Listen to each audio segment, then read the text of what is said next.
Accessibility is a big one. It was interesting to me that in 2008, Times newspaper had a graph published that showed the incidence of certain words in their newspaper over the last 10 years. And one of the lines that grew rapidly was the use of the word terror or terrorism. But the one that fascinated me was a line that grew about as rapidly as that, which was the word sorry, spoken by public figures. It seems that people in a digital age want to know that leaders are not remote, they're real human beings, they make mistakes and they're prepared to say sorry. So accessibility would be one. Innovation would be another. And I don't define innovation the same way I do creativity. Creativity is, doing something that's fresh and makes you feel different and it has a new approach. But innovation is creativity that meets needs. An idea is just an idea until it goes on meeting needs. Then it becomes an innovation when it meets human needs. So I think innovation and accessibility are right at the top of the list for qualities for a leader in the digital age.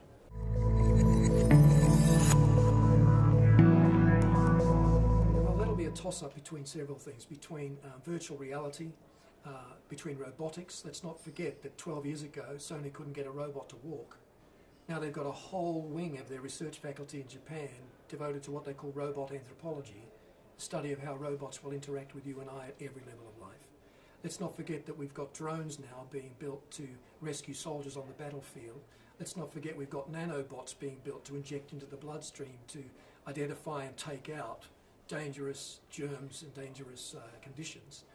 So robotics is a big one. Virtual reality is a big one. I think new aspects of social media will be a big one. Virtual social media, I think I mentioned before, being able to go into a space and interface with the avatars of your friends. By the way, avatarism on its own is going to be a big thing. You might end up having one avatar, that is one digital representation in the digital space for all of your interactions. At the moment we have 5 or 6. We have one for Twitter, one for Instagram, one for Facebook, blah, blah, blah. We may end up having one avatar, one definition, and it will usually be a visual avatar because we'll be in a virtual space, for all of your interactions online, just one. Like the real you becomes the digital you. And that raises questions too about ethics and humanity, but it can be a useful tool. I think what's likely to happen first is we'll have different avatars for different genres of our online experience. So for example, we might have one avatar for our business life. We might have another avatar for our social life, another avatar for our entertainment experience. We're more likely to do that than have one for everything straight off. I think there are concerns about the ethics of it, yes. There are concerns about whether it devalues this. Even today, some of the biggest apps in the world are the dating apps because they allow us to turn cyber into real. All right, I'm part of a cyber tribe here, but I'm leveraging that to get a real relationship.